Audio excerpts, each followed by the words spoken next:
Hello and welcome to JK maths. I hope आप सब लोग अपने घरों पे सेफ होंगे। तो आज है सेट थ्योरी का मॉक नंबर 8 मॉक और रिवीजन और लेवल 3 के पीवाईक्यूज आपके पास रहेंगे। अगर आप चैनल पे न्यू हो तो सब्सक्राइब कर सकते हो और टेलीग्राम को ज्वाइन कर सकते हो। पहले आप अगर देख पा रहे हो तो पहले हमने लेवल 2 के लास्ट टाइम हमने एमसीक्यूज किए थे, उसके बाद हमने लेवल 1 के एमसीक्यूज किए थे, उसके साथ ही हमने रिवीजन वगैरह जो भी हो सकता था हमसे जितना भी पॉसिबल था वो सारा मैंने आपको रिवीजन में कवर करा दिया था। ठीक है, तो आज लेवल 3 पे बढ़ते हैं और देखते हैं आगे क्या पीवाईक्यूज है। और थोड़ा सा आपको ये बता दूं कि अगर आप चैनल पे न्यू हो तो यहाँ पे आप देखो बहुत सारे बच्चे पूछते हैं कि प्लेलिस्ट नहीं दिखती है। चैनल पे जाते ही आपको यहाँ पे प्लेलिस्ट सेक्शन दिख रहा है। जो भी प्लेलिस्ट आपको दिखेंगी, जितनी भी प्लेलिस्ट हैं वो इस प्लेलिस्ट सेक्शन में दिखेंगी।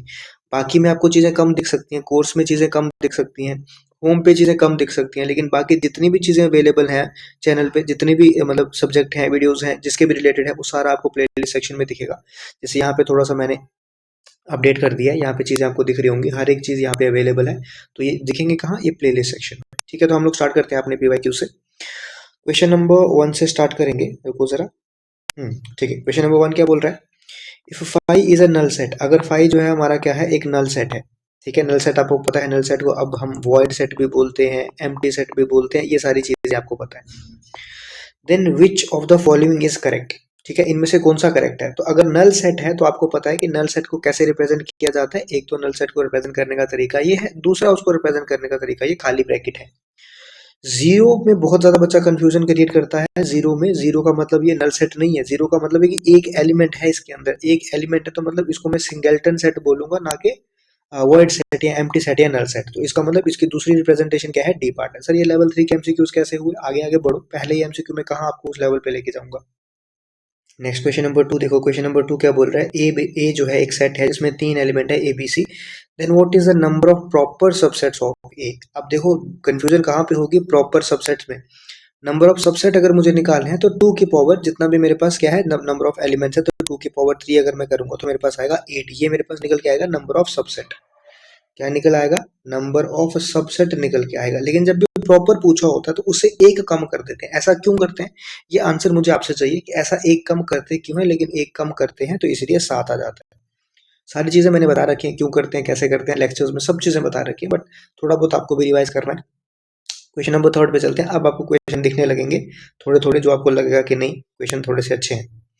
क्या बोल रहा है? If a equals to 4n+2, n is a natural number. मतलब ये मेरा एक सेट दिया है, किस फॉर्म में दिया है मुझे बताओ जरा। रोस्टर फॉर्म है कि सेट बिल्डर फॉर्म है, कैसे फॉर्म है, या फिर डिस्क्रिप्टिव फॉर्म है? b मुझे एक और सेट दिया है इस फॉर्म में और मुझे पूछा गया है a इंटरसेक्शन b। मतलब पहले लेवल में अगर मैं देखूं तो सिंपल मुझे a दिया जाता था सेट की फॉर्म में, b दिया जाता था सेट की फॉर्म में, और a इंटरसेक्शन b पूछा जाता था। लेकिन यहाँ पे मुझे a सेट भी निकालना है, पहले है क्या। एन नेचुरल नंबर है तो इसका मतलब ए मेरा, सॉरी एन मेरा कहाँ से स्टार्ट होगा, 1 से। तो अगर मेरा एन 1 से स्टार्ट होगा तो पहला मैं एन अगर यहाँ पे 1 रखूंगा तो 4+2 कितना आएगा मेरे पास, यहाँ पे 6 आएगा। इसी तरह से अगर मैं इसको आगे बढ़ाता जाऊंगा तो ये मेरे पास आएगा 6, 10, 14, 4 आगे बढ़ते जाएंगे, 18, 22, 26, ऐसे ये बढ़ता जाएगा। सिमिलरली अगर मैं बी की बात करूं तो बी क्या है, 3n। Three is n sorry n is an natural number, तो 3 से स्टार्ट हो रहा है, मतलब इसका मतलब 3 होगा, 6 होगा, 9 होगा, 12 होगा, 15 होगा, 18 होगा, ये इस तरह से कुछ चलता जाएगा। मुझे पूछा है इन दोनों का इंटरसेक्शन। अब आपको इन दोनों का इंटरसेक्शन इसमें तो दिख रहा है कॉमन, इंटरसेक्शन मतलब कॉमन। आपको दिख रहा है कि सर इसमें 6 कॉमन है, एक सेकंड जरा रुको।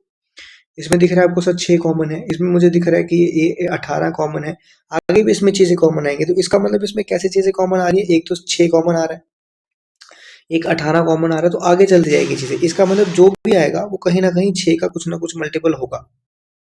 अब अगर मैं थोड़ा सा आपके लिए ऑप्शन में जाऊं तो यहाँ पे अगर मैं पहले ऑप्शन में देखूं तो ये क्या है, 12+6। एन तो है, n1 मतलब एन नेचुरल नंबर है, तो 1 से स्टार्ट करूंगा तो ये कितना बनेगा, 12+6। तो ये तो सीधा 18 पे चला गया, इसमें तो 6 आ ही नहीं रहा, तो ये ऑप्शन मेरा कभी नहीं हो सकता। एन नेचुरल नंबर है तो इसको एन को 1 रखूंगा तो 24 - 12 कितना आता है, 12। अब 12 तो इसमें है ही नहीं, तो ये भी कभी ऑप्शन नहीं हो सकता। दूसरे ऑप्शन की तरफ अगर मैं जाऊं, सॉरी थर्ड ऑप्शन की तरफ अगर मैं जाऊं, तो 12n का स्क्वायर, तो n कितना है मेरे पास, पहला 1, 1 का स्क्वायर -6 × 1, तो कितना आएगा मेरे पास, 6 आएगा, मतलब पॉसिबिलिटी है। जब मैं n2 की तरफ जाता हूं तो मेरे पास कितना आएगा, 2 × 2 कितना हो गया, 4 -6 × 2, तो 12 × 4 कितना हो गया, 48 -12, तो ये कितना हो गया मेरे पास, 36। लेकिन 36 तो नहीं, 18 तो रह गया इसमें फिर उस हिसाब से, तो ये भी मेरा ऑप्शन नहीं हो सकता। अब मैं डी ऑप्शन को जरा चेक करूं, मेरे पास क्या है, 12, n1 अगर मैं पुट करूँ तो 12 माइनस 6 पहला एलिमेंट 6 आ गया। अब मैं दूसरा एलिमेंट पुट करता हूँ, n2 पुट करता हूँ, n 12 इंटू 2 माइनस 6 अगर मैं करूँगा, 12 इंटू 2 24, 24 माइनस 6 करूँगा तो 18। ये उसी तरीके से बन रहा है जो तरीका मुझे चाहिए था, मतलब जो मुझे चाहिए था ए इंटरसेक्शन बी में। तो इसका मतलब ऑप्शन नंबर कौन सा हो गया, डी। अब आप इसको सिंपल तरीके से जाते तो सिंपल तरीके से आप समझ ही नहीं पाते कि इसके आगे मुझे करना क्या है इसको। ठीक है, अब इसके आगे क्या करते हैं, या तो आप इसको और जैसे यहाँ 30 आता, फिर ये और बढ़ाते जाते तो यहाँ पे भी हो सकता है 30 आता, फिर आगे आपका और एक एलिमेंट 30 आता, लेकिन इससे आपको ये सेट फॉर्म में तो नहीं दिया गया है, मतलब आपको रोस्टर फॉर्म में तो नहीं दिया गया है कि आपको डायरेक्टली वैल्यूज पता हो। तो यहाँ से आपको बाय ऑप्शन चेक करके पता चल सकता था। ठीक है, समझ आ गया आपको, ये भी अच्छा क्वेश्चन था। आंसर नंबर डी पार्ट इसका था। क्वेश्चन नंबर 4 पे बढ़ते हैं। अब फोर्थ क्वेश्चन फिर से अच्छा क्वेश्चन है। If the cardinality of set A is 4, cardinality का क्या मतलब होता है कि कितने नंबर ऑफ उसमें एलिमेंट्स है। बी की कार्डिनलिटी है कितने, 3। तो मुझे बताना है cardinality of set A triangle B. अब बीच में मैंने आपको बोला था लास्ट टाइम भी फर्स्ट लेक्चर में पढ़ाया था कि ट्रायंगल मतलब का क्या होता है, इसका मतलब होता है सिमेट्रिक डिफरेंस। क्या मतलब होता है, सिमेट्रिक डिफरेंस। जहां तक मुझे याद है, कहाँ पढ़ाया था मैंने, एक सेकंड जरा रुको, ये पढ़ाया था। ठीक है, ये पढ़ाया था सिमेट्रिक डिफरेंस। उसको बोला था रिप्रेजेंट करने का तरीका ये होता है। कैसे निकालते हैं, इसमें मुझे ए भी चाहिए बी भी चाहिए, लेकिन ये जो कॉमन होते हैं बीच वाले एलिमेंट ये नहीं चाहिए। ठीक है, ए भी चाहिए, मतलब ओनली ए चाहिए, ओनली बी चाहिए, लेकिन जो बीच वाले कॉमन एलिमेंट है वो मुझे नहीं चाहिए। तो वो पता कैसे चलेगा, जब तक आपको एलिमेंट्स नहीं पता होंगे। तो क्या आप ए के एलिमेंट बी के एलिमेंट या फिर बीच वाले एलिमेंट माइनस कर सकते हो क्या, नहीं कर सकते। कब तक नहीं कर सकते, जब तक आपको ये नहीं पता कि एलिमेंट्स क्या है। ठीक है, एक सेकेंड, जब तक आपको ये नहीं पता, मैं यहाँ पे बना दे रहा हूँ, एक मैंने ये बना दिया, एक सेट ये आ गया और दूसरा सेट ये आ गया। अब आप तब तक इनके बारे में नहीं बता सकते जब आपको ये नहीं पता कि इसमें कौन कौन से एलिमेंट हैं। ठीक है, अगर आपको ये नहीं पता कौन से एलिमेंट है तो आप कार्डिनलिटी इसकी नहीं निकाल सकते, ये पॉसिबिलिटी ही नहीं है इसको निकालना। मान लो कि मैंने ऐसा बोला कि इसमें 4 एलिमेंट आ रहे हैं। क्या बोला मैंने, इसमें 4 एलिमेंट आ रहे हैं, इसमें 3 एलिमेंट आ रहे हैं, लेकिन मुझे ये थोड़ी ना पता है कि कॉमन कौन सा आ रहा है। अगर मुझे ये पता होता कि इसमें 4 कौन से एलिमेंट है, मान लो इसमें 1 है, 2 है, 3 है, 4 है, और बी सेट में भी मुझे पता होता कि इसमें मान लो 1 है, 5 है, 6 है। अब मुझे एलिमेंट्स जब पता होते तब मुझे पता होता कि इसमें कॉमन जो है वो 1 आ रहा है, तो मतलब मुझे कॉमन नहीं चाहिए। तो कॉमन नहीं चाहिए तो इसका मतलब कार्डिनलिटी में, सॉरी सिमेट्रिक डिफरेंस में क्या क्या आता, 2 3 4 5 6 आता। क्यों, क्योंकि मुझे ये भी चाहिए थे, ये भी चाहिए थे, लेकिन कॉमन वाला नहीं चाहिए था। कॉमन वाला मतलब 1 नहीं चाहिए था। लेकिन कार्डिनलिटी में मुझे सिर्फ ये पता चल रहा है कि कितने नंबर ऑफ एलिमेंट्स हैं, ये तो पता ही नहीं चल रहा कौन से एलिमेंट है। जब ये नहीं पता कौन से एलिमेंट है तो कॉमन कैसे पता चलेगा। कॉमन नहीं पता तो कॉमन निकाल नहीं सकते, जब कॉमन निकाल नहीं सकते तो अब इसका सिमेट्रिक डिफरेंस नहीं निकाल सकते, जब सिमेट्रिक डिफरेंस नहीं निकाल सकते तो अब इसकी कार्डिनलिटी नहीं निकाल सकते। ठीक है, तो कैन नॉट बी डिटरमाइंड, क्योंकि मुझे सेट ए और बी नहीं दिया। हो सकता है कि इन दोनों में जो है वो एक एलिमेंट कॉमन हो सकता है इन दोनों में 2 एलिमेंट कॉमन हो सकता है इन दोनों में 3 ही एलिमेंट कॉमन हो। अगर एक एलिमेंट कॉमन होता तो कार्डिनलिटी अलग होती, 2 होता तो अलग होती, 3 होता तो अलग होती। ठीक है, समझ गए, चलो जरा आगे फिर। नेक्स्ट क्वेश्चन है, ये लेवल बहुत अच्छे है क्वेश्चन के। Let U be the universal set, U एक यूनिवर्सल सेट है, and A union B union C जो है वो किसके बराबर है, यूनिवर्सल सेट के बराबर है। ठीक है, A union B union C जो है वो किसके बराबर दिया है, यूनिवर्सल सेट के बराबर दिया है। अब इसको थोड़ा सा ध्यान से समझाना पड़ेगा पहले मुझे। तो मैं यहाँ पे एक सेकेंड 3 सेट बना लेता हूँ। ये मेरे पास पहला सेट आ गया ए, ये मेरे पास आ गया दूसरा सेट जो कि है बी, और यहाँ मेरे पास आ गया तीसरा सेट जो कि है सी। ठीक है, थोड़ा सा ध्यान देना, क्वेश्चन अच्छे हैं ये, नहीं तो ये पता नहीं चलेगा फिर। एक सेकेंड जरा रुको। ठीक है, तो क्या बोला है उसने कि मुझे हाँ ठीक है, मुझे पूछा क्या है, ए माइनस बी, बी माइनस सी और सी माइनस ए। मतलब पहले मुझे माइनस निकालना है। ये मैंने मान लिया कि ए है, ये मैंने मान लिया बी है, ये मैंने मान लिया सी है। पहले मुझे माइनस निकालना है। जो भी माइनस करके आएगा तीनों का, उनका क्या कर देना है, मुझे यूनियन कर देना है, और जो भी उनका रिजल्ट आएगा उसका लास्ट में क्या कर देना है, मुझे कॉम्प्लीमेंट कर देना है। तो अब सबसे पहले तो मुझे ये बताओ ए माइनस बी का क्या मतलब है। ए माइनस बी का मतलब हुआ कि सारे के सारे ए, ठीक है, सारे ए, बट ए एंड बी में कॉमन नहीं होना चाहिए, मतलब कॉमन वाले निकाल देने, कॉमन नहीं होना चाहिए। ठीक है, तो सारे के सारे ए की अगर मैं बात करूं, अब ध्यान से सुनना, क्या चाहिए मुझे, ए माइनस बी। तो ए माइनस बी चाहिए, तो यहाँ पे थोड़ा आगे बना रहा हूँ। ए माइनस बी मतलब सारा का सारा मेरे पास ए होना चाहिए, सारा का सारा ए, मतलब ये मेरे पास आ गया पूरा। एक सेकंड रुको। ठीक है, सारा का सारा ए मतलब ये मेरे पास पूरा का पूरा ए आ गया, ठीक है, ये आ गया। लेकिन उसमें क्या चीज़ होनी चाहिए, उसमें बी वाला कॉमन नहीं होना चाहिए, तो मतलब बी वाला मुझे उसमें से निकालना है, ठीक है। उसमें से क्या करना है मुझे, बी वाला उसमें से निकालना पड़ेगा। अब जब मुझे इसमें से ए और बी का पोर्शन निकालना है तो यहाँ पे आपको थोड़ा सा ध्यान देना पड़ेगा, ठीक है। ए और बी का पोर्शन निकालना है कॉमन जो उसमें है। ए और बी का कॉमन पोर्शन क्या है, ये पूरा का पूरा आपको दिख रहा होगा, अगर यहाँ ये क्या है, ए और बी का कॉमन पोर्शन है पूरा। लेकिन क्योंकि इसमें एक पार्ट जो है बीच वाला वो सी का भी आ रहा है, ये वाला, कौन सा वाला, ये वाला पार्ट, ये तो सी में भी है ना, तो ये पार्ट को आपको नहीं निकालना है, तो आपको कौन सा पार्ट निकालना पड़ेगा, ये वाला पार्ट निकालना पड़ेगा। तो अगर आप देखो ए माइनस बी में क्या क्या चीजें आएंगी, तीसरी डायग्राम मैंने और बना ली है। ए माइनस बी में एक तो आएगा आपके पास ओनली ए, सॉरी। उसके बाद ए माइनस बी में से आपने ये वाला पोर्शन निकाल दिया, ये वाला पोर्शन क्या कर दिया आपने, निकाल दिया, सॉरी एक सेकेंड। तो ए माइनस बी में आपके पास कौन सा पोर्शन आ गया जो मैंने यहाँ पे शेड किया है, या फिर आप इसको इस तरह से भी समझ सकते हो सकता है समझने में आपको दिक्कत हो रही हो, इस तरह से भी समझ सकते हो कि आपको क्या चाहिए, आपको ए माइनस बी चाहिए, तो ऐसा सोचो कि सी को इग्नोर कर दो, ठीक है। क्या सोचो, सी को इग्नोर कर दो कि सी है ही नहीं। अब जब सी नहीं है, मान लो मैं एक मिनट के लिए यहाँ से सी को हटा देता हूँ, अगर मैं यहाँ से सी को हटा दूं, ये सी को हटा दिया, तो आपको दिख रहा है ए माइनस बी का क्या मतलब होता है ए माइनस बी का मतलब होता है ओनली ए, तो आपको ओनली ए दिख रहा है यहाँ पे। लेकिन अब मैं वापस जब सी को ले आता हूँ, तो आपको दिख रहा है कि ऐसा मान लो कि सी अगर मैंने हटा भी दिया तब भी मुझे कोई फर्क नहीं पड़ रहा उस चीज से। अब ये क्या बना आपका, ये बना था आपका ए माइनस बी। अब बनाना है आपको बी माइनस सी, तो अगर बी माइनस सी बनाना है तो मतलब बी तो आएगा ही आएगा पहले। बी माइनस सी है तो ऐसा समझ लो कि ए है ही नहीं, ए हटा दिया गया है, ठीक है। ए क्या है, इग्नोर कर दिया गया है, ए को हटा दिया गया है, ऐसा मान के चलो।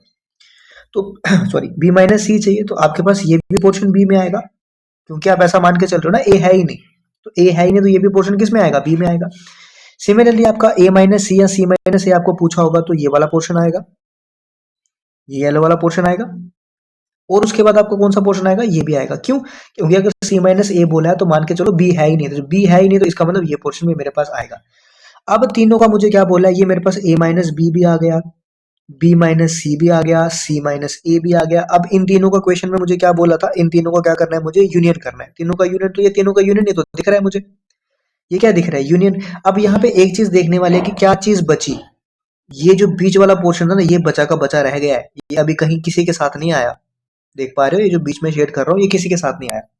तो जो मेरे पास यूनियन था, अगर मैं इसका क्या करूं, इसका मैं कॉम्प्लीमेंट करूं, मेरे पास अभी खाली क्या था, ये बीच वाला पोर्शन, तो कॉम्प्लीमेंट करूंगा तो यही खाली पोर्शन बचेगा, कौन सा, A intersection B intersection C वाला बचेगा, जब मैं इस सब का क्या करूंगा, कॉम्प्लीमेंट करूंगा। अब समझ आया आपको, तो कॉम्प्लीमेंट भी करना था, पहले यूनियन किया, यूनियन करके उसका कॉम्प्लीमेंट किया, तो मेरे पास क्या बचा, उसका इंटरसेक्शन पार्ट बचा सिर्फ और सिर्फ। क्यों, क्योंकि बाकी सब भर गए थे, ये सारे जो शेड कर रहा हूं मैं, ये सारे तो मेरे पास आ गए थे, बचा क्या था मेरे पास, सिर्फ बचा था मेरे पास सिर्फ खाली पोर्शन, कौन सा वाला, जो बीच वाला खाली पोर्शन आपको दिख रहा है, ये वाला। तो जब मैं सारे का कॉम्प्लीमेंट करूंगा तो क्या आएगा, जो नहीं आता, मतलब पहले जो नहीं आया था अब वो आएगा, तो अब कौन सा आएगा, ये वाला पार्ट, ठीक है। जैसे मान लो, ऐसा बोलते हैं हम लोग कि मान लो कि ये एक मेरे पास सेट है, ये एक मेरे पास सेट है, अगर मैं यूनियन ले लूं तीनों का तो मतलब ये पोर्शन भी आएगा, ये पोर्शन भी आएगा, ये पोर्शन भी आएगा।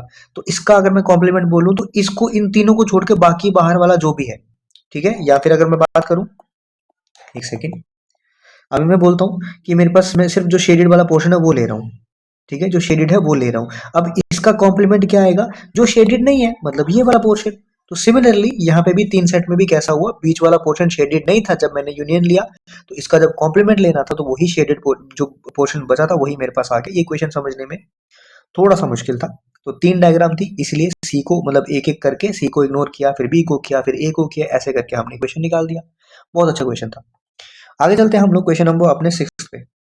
क्वेश्चन नंबर 6 क्या बोल रहा है, if P A denotes the power set of A and A is a void set, मतलब एम्प्टी सेट है, then what is the number of elements of P P P P और अंदर ए।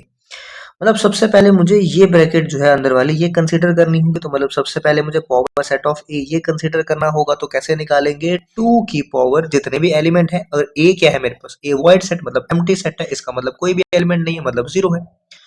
Anything raise to power zero is one, इसका मतलब ये मेरे पास कितना आ गया, वन आ गया। इसका मतलब ये जो पावर सेट बना इसमें कितने एलिमेंट आएंगे, मेरे पास एक आएगा। ये समझ गए? इसका मतलब ये अंदर वाली चीज अब मैं निकाल चुका। ये अंदर वाली चीज में मेरे पास कितने एलिमेंट है? मेरे पास 1 एलिमेंट है। अब मुझे ये बाहर वाली ब्रैकेट में आना होगा, ये वाली जो ब्रैकेट है, ठीक है। इस वाली ब्रैकेट में जब मैं आऊंगा तो अब मेरे पास दोबारा जब मैं p ऑफ a करूंगा, क्योंकि अब मेरे पास एक एलिमेंट है तो 2 की पावर क्या आएगी? 1। तो एलिमेंट्स कितने हो जाएंगे? 2 हो जाएंगे। अब एलिमेंट जब 2 हो गए तो दोबारा एक ब्रैकेट और है, तो जब मैं दोबारा इसके बाहर आऊंगा तो अब मेरे पास p ऑफ a कितना हो जाएगा? 2 की पावर 2 हो जाएगा, तो कितना हो जाएगा? 4। सिमिलरली एक p और है मेरे पास, तो 2 की पावर 4 मतलब 16 आंसर आ जाएगा।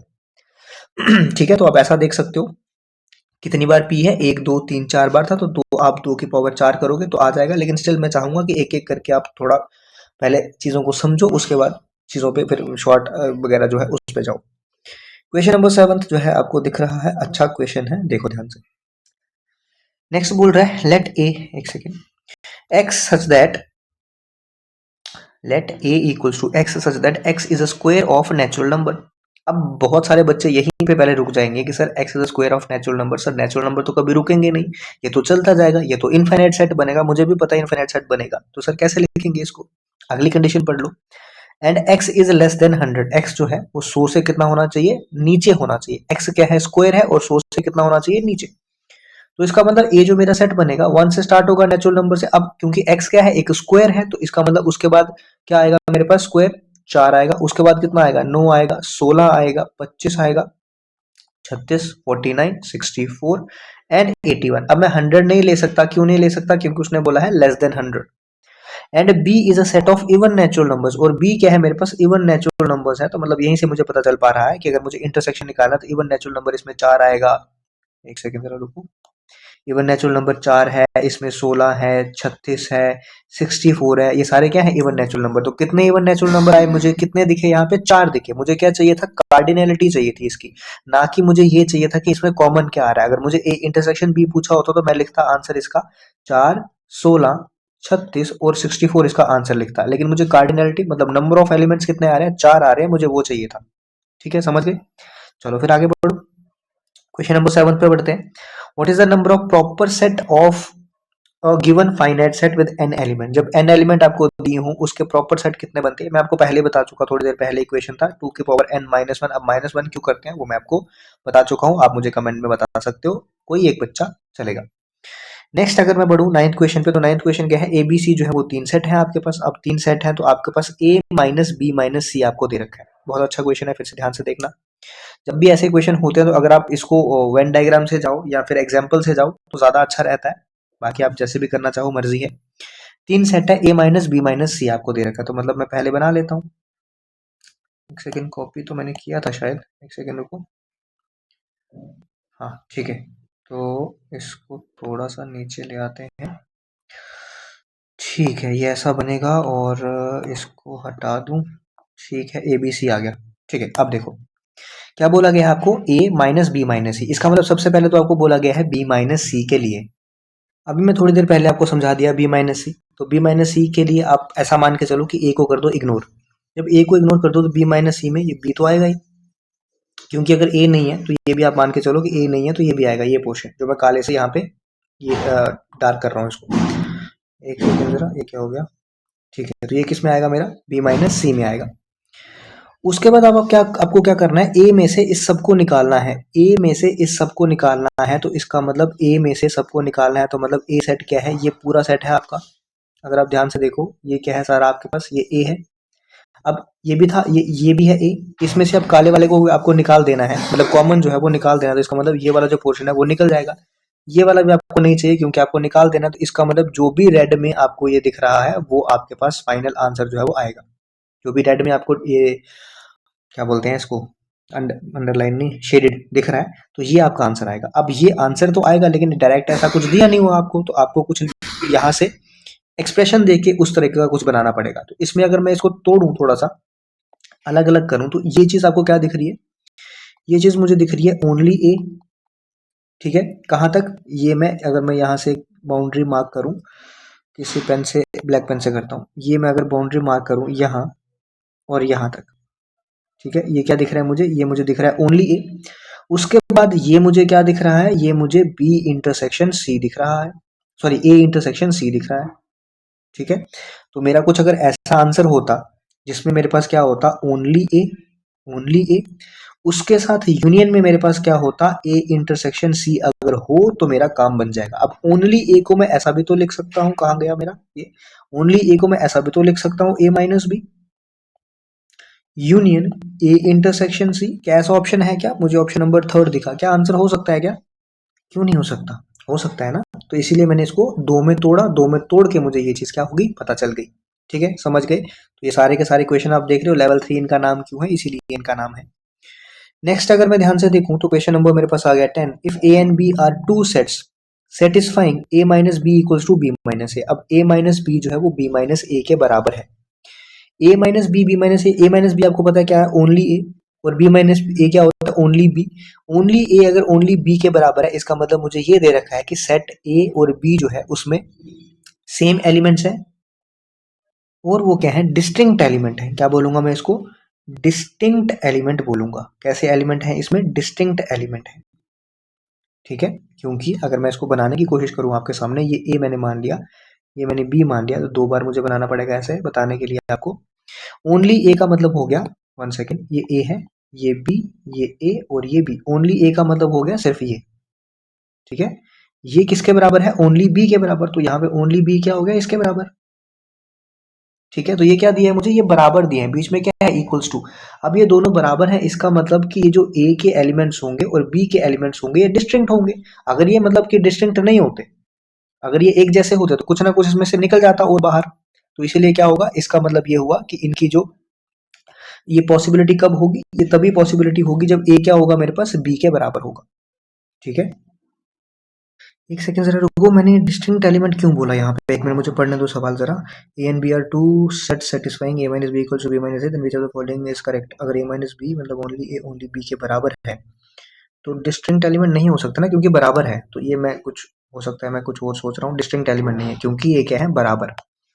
अब ये दोनों बराबर हैं आपस में, अब आपस में बराबर हैं तो डिस्टिंक्ट कैसे हो सकता है, आप खुद सोचो ना, दो चीजें बराबर हैं, जब दो चीजें बराबर हैं तो वो अलग कैसे हो सकती है एक दूसरे से, तो ये तो कॉन्ट्राडिक्टरी स्टेटमेंट हो गई। तो ये तभी पॉसिबल होगा जब ये दोनों आपस में क्या होंगे, बराबर होंगे, मतलब सेट ए के जो एलिमेंट है वही सेम एलिमेंट सेट बी में होंगे, तभी जाके मैं क्या बोल पाऊंगा कि ए माइनस बी जो है वो बी माइनस ए के बराबर होगा। जैसे अगर आप थोड़ा सा एग्जाम्पल के तौर पर अगर देखना चाहो तो सेट ए में मैं ले लेता हूँ अगर 1 2 3, ठीक है, और सेट बी में मैं ले लेता हूँ 3 4 5 सपोज।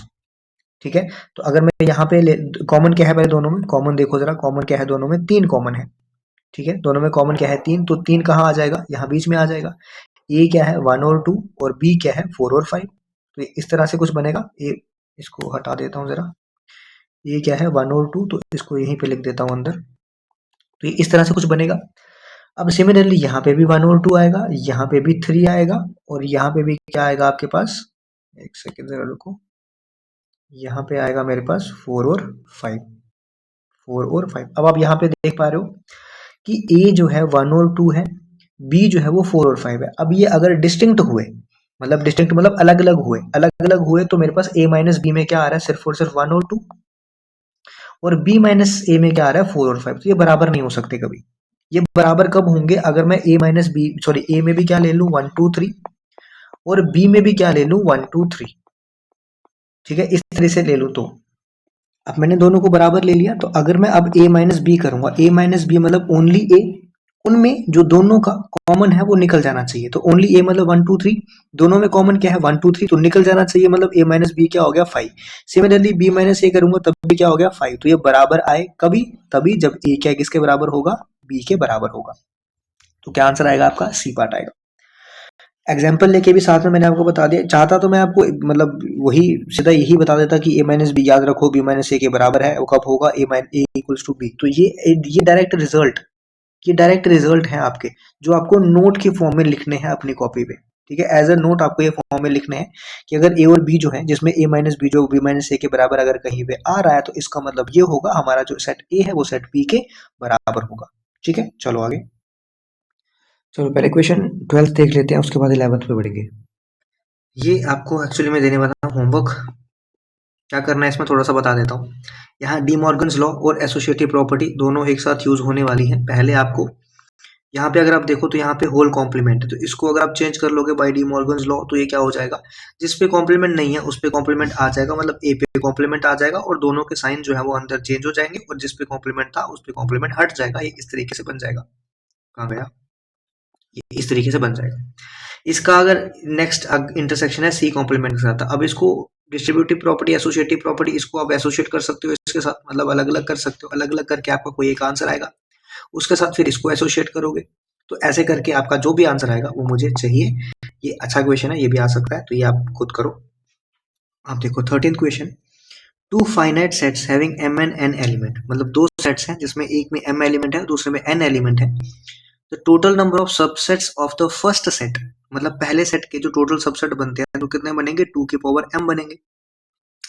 इज मतलब इक्वल्स टू 56 मोर, मतलब 56 ज्यादा है, मोर मतलब प्लस किससे, total number of subsets of the second set, तो मतलब सेकंड के सबसेट कितने बनेंगे, इतने। मतलब ये उसने मुझे दे रखा है कि 2 की पावर m, यहां से अगर मैं 2 को यहां ले आऊं तो -2 की पावर n इक्वल्स टू 56 निकल के आएगा, ऐसा उसने मुझे दे रखा है।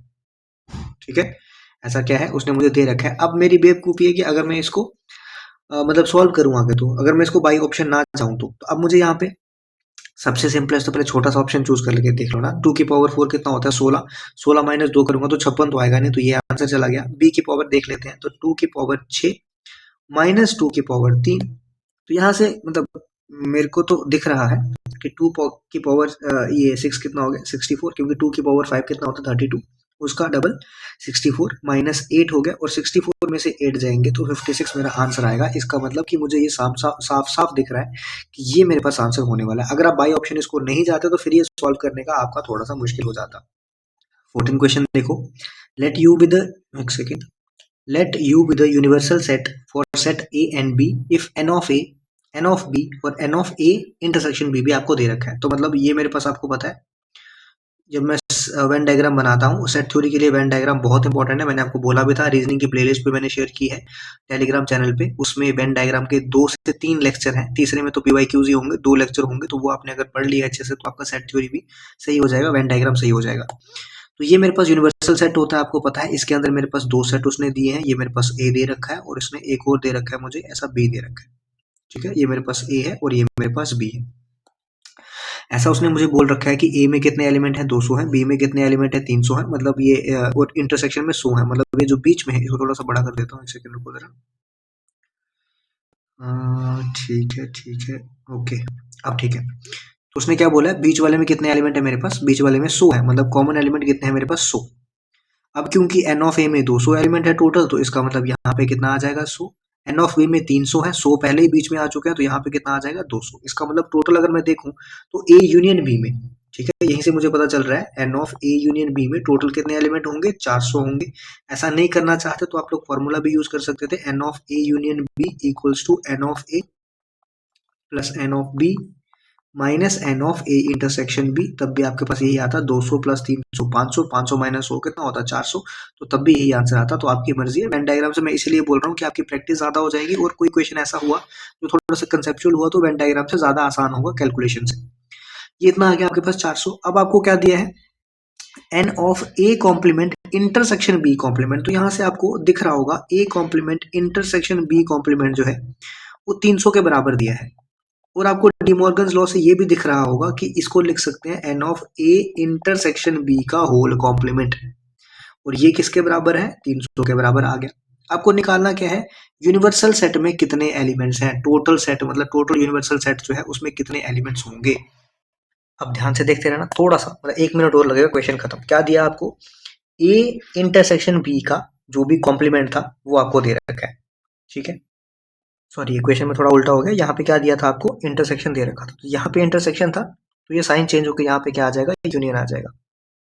ठीक है, यहाँ इंटरसेक्शन था और यहाँ क्या आ जाएगा, यूनियन आ जाएगा। 300 के बराबर दिए। अब आपको यूनियन का कॉम्प्लीमेंट, मतलब ये यूनियन का कॉम्प्लीमेंट मतलब यूनियन को छोड़ के बाकी सारा कुछ, बाकी सारा कुछ मतलब अगर मैं यूनिवर्सल सेट में से n of A union B को माइनस कर दूं, वही तो आएगा मेरे पास n of A union B का कॉम्प्लीमेंट। समझ पाए कि नहीं, देखो दोबारा देखो ध्यान से। अगर मैं बोलूँ मेरे पास ए की सेट है, मान लो ये मेरे पास यूनिवर्सल सेट है और ये मेरे पास कौन सा सेट है, ए। अगर मैं ए का कॉम्प्लीमेंट बोलूँ तो ए का कॉम्प्लीमेंट मतलब ए को छोड़ के बाकी सारा मतलब यूनिवर्सल सेट में से अगर मैं ए को निकाल दूं तो जो भी बचेगा वही तो कॉम्प्लीमेंट होगा। इसी की जगह अब मेरे पास यहाँ पे दो सेट आ गए, तो यूनिवर्सल सेट में से जब मैं इन्हीं दोनों सेट का यूनियन जो है वो निकाल दूंगा बाहर, तो वही तो मेरे पास आएगा क्या, ए माइनस बी का, सॉरी ए यूनियन बी का कॉम्प्लीमेंट।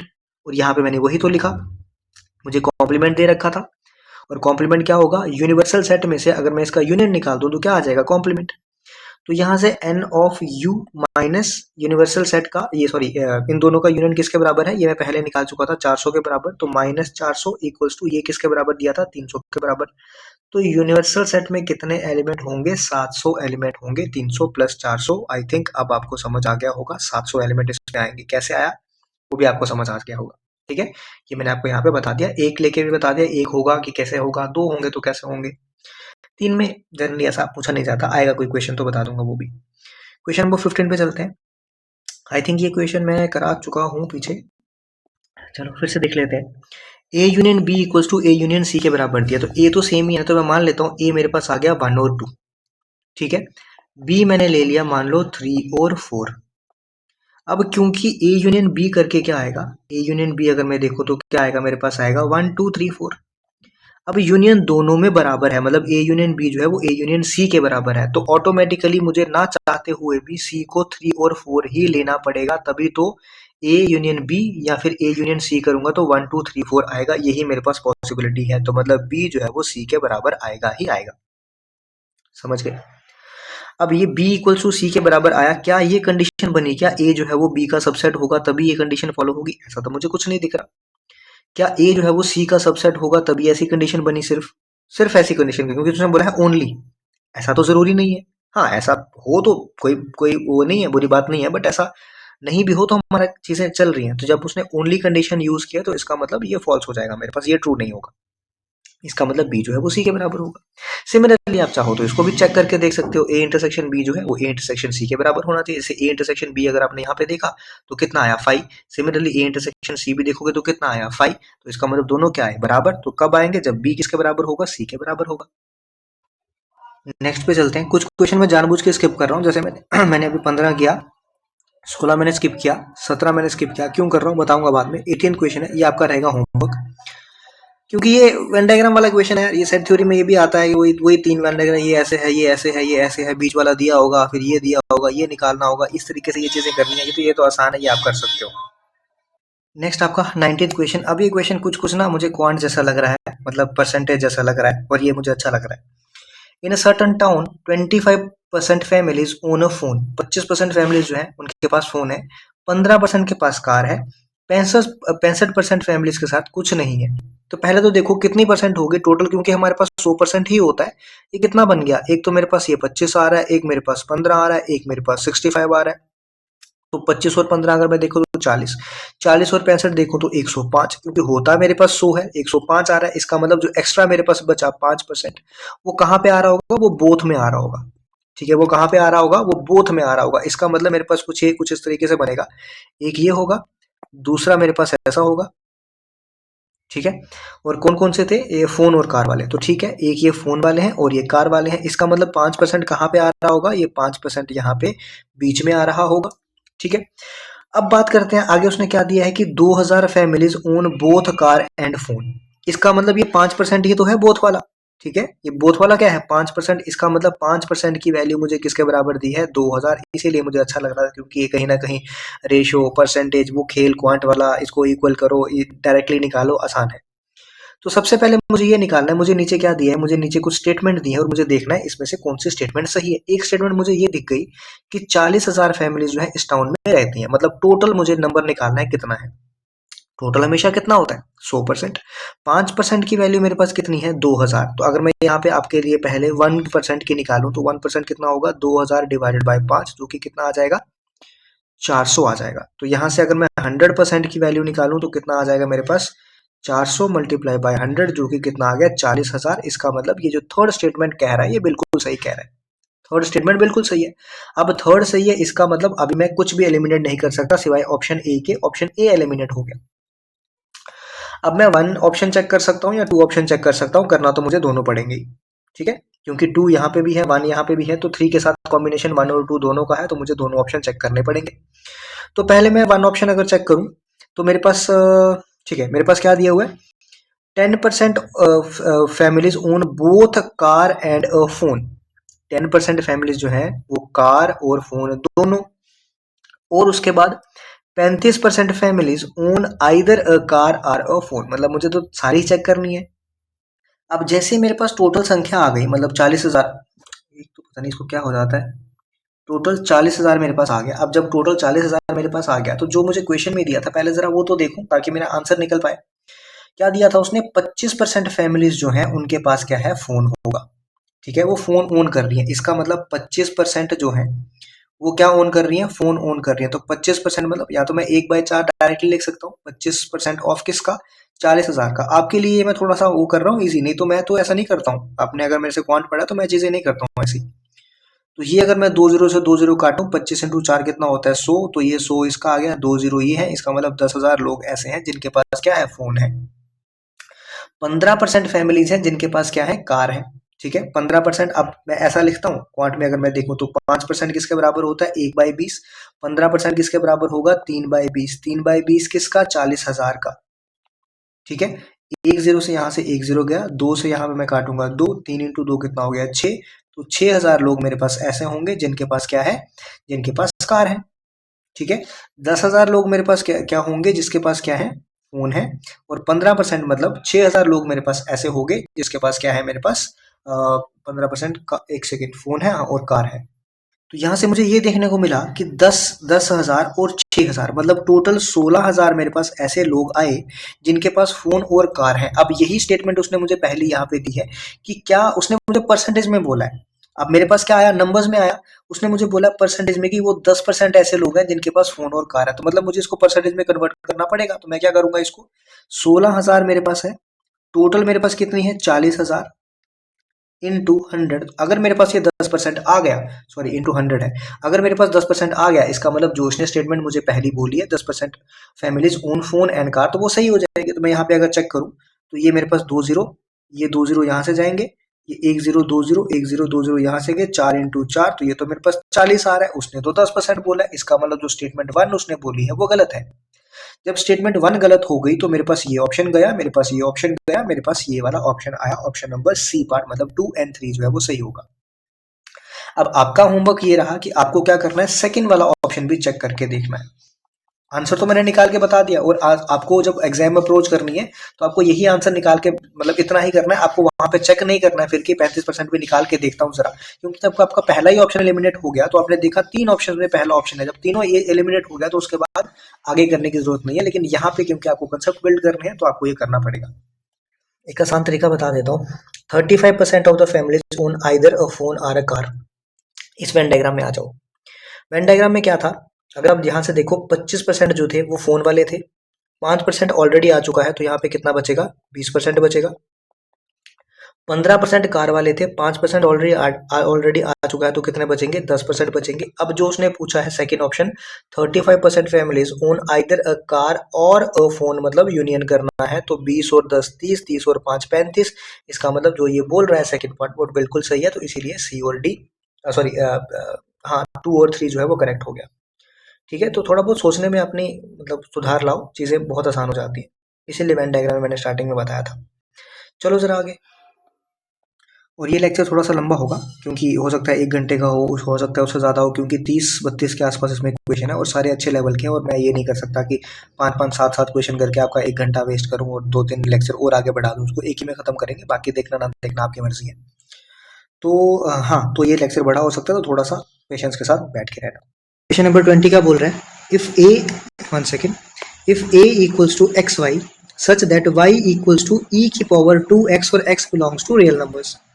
अब यहाँ पे मैं ज़्यादा आपका एक्सपोनेंशियल में नहीं बढ़ना चाहता, मैं आपको सिर्फ ये बताना चाह रहा हूँ कि इस क्वेश्चन को सॉल्व कैसे करना है। ज़्यादा इसमें बढ़ के आपको कुछ नहीं मिलेगा, ना ही मुझे आपको इतना डीप में लेके जाना है, ऑल्दो ये सारी मैथ्स 12th का मैथ्स ही है, बट क्योंकि ये टॉपिक अपने में नहीं है एक्सपोनेंशियल वाला, लेकिन बीच में कहीं आ रहा है तो मुझे थोड़ा तो बताना ही पड़ेगा। तो ये मैं अगर मैं बात करूँ इस तरह से, मेरे पास क्या होता है, कोऑर्डिनेट्स होते हैं, इतना तो आपको पता ही है, ये पॉजिटिव x का कोऑर्डिनेट होता है, ये माइनस x का कोऑर्डिनेट होता है, ऊपर पॉजिटिव y का कोऑर्डिनेट होता है, नीचे माइनस y का कोऑर्डिनेट होता है।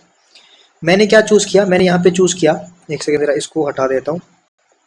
मैंने यहाँ चूज किया y की पावर मेरे पास क्या है, y इक्वल्स टू e की पावर 2x है। अब आपको पता है कि अगर मैं x को क्या ले लेता हूँ, मान लो 0, x को 0 ले लूंगा तो e की पावर 2 इंटू 0 मतलब e की पावर क्या आएगा 0 और anything raise to power 0 is 1। मतलब एक कोऑर्डिनेट मेरे पास ये आएगा, x जब 0 होगा y कितना होगा 1। इसका मतलब x 0 कहाँ पे है, ये स्टार्टिंग पे, उस समय y कितना होगा 1। इसका मतलब ये मेरे पास एक पॉइंट आएगा, ठीक है।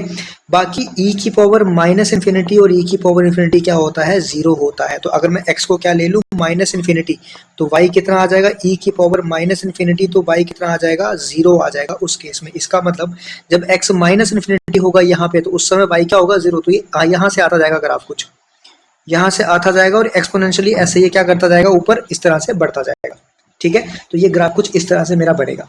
अगर मैं इसको ऐसा निकालना चाहूंगा कि मैं सेट निकालूं a का, तो आपको e की वैल्यू तो पता नहीं है, आप ऐसा नहीं कर सकते कि सर मैं e की पावर 1 की वैल्यू निकालता हूँ, फिर e की पावर 2, फिर e की पावर 3 है, तो आपको वैल्यूज पता ही नहीं है, तो ये चीज आप नहीं कर सकते हो, ठीक है। आगे अगर मैं देखूं तो अगला है y इक्वल्स टू e की पावर माइनस 2 ऑफ x। अब सिमिलरली जब मैं y इक्वल्स टू e की पावर माइनस 2x का ग्राफ बनाऊंगा, तो आप यहाँ पे भी देख सकते हो x अगर मेरा 0 होगा तो y कितना होगा, मेरा 1 होगा। इसका मतलब ये पॉइंट जो मैंने यहाँ पे बनाया था पहले वाला, दूसरे वाले के लिए भी फॉलो करेगा। लेकिन ये कहाँ से स्टार्ट होगा, यहाँ से स्टार्ट होगा, इस तरीके से चलेगा और ये इस तरफ जाएगा। तो अगर मैं इस ग्राफ को देखूं तो ये आता है मेरा e की पावर 2x का, और यहाँ पे आएगा e की पावर माइनस 2x का ग्राफ आएगा। तो अब आप देख पा रहे हो ये दोनों ग्राफ जो है वो एक ऐसा पॉइंट है जब ये दोनों ग्राफ क्या कर रहे हैं, आपस में टच कर रहे हैं। ये जो पॉइंट आपको दिख रहा है यहाँ पे, ठीक है, एक ही पॉइंट में आपस में टच कर रहे हैं। तो मैंने लास्ट टाइम भी आपको शायद सेकंड लेवल, जब मैं सेकंड वाला पीवाईक्यू यूज करा रहा था, उसमें मैंने बताया था कई बार आपको चीजें अगर नहीं पता चलती तो आप इस तरीके से भी पता कर सकते हो कि एक ही पॉइंट यहाँ पे आपको दिख रहा है। एक ही पॉइंट अगर आपको यहाँ पे दिख रहा है, इसका मतलब ये हुआ कि ए इंटरसेक्शन बी, इन दोनों में एक ही पॉइंट है। इसका मतलब ये कैसा सेट है, ये एक सिंगलटन सेट हुआ, ठीक है। एक ही पॉइंट कौन सा था, वो x0 y1, ये पॉइंट था जिसके लिए दोनों क्या थे, एग्जिस्ट कर रहे थे, या फिर दोनों ग्राफ क्या हो रहे थे, कट हो रहे थे।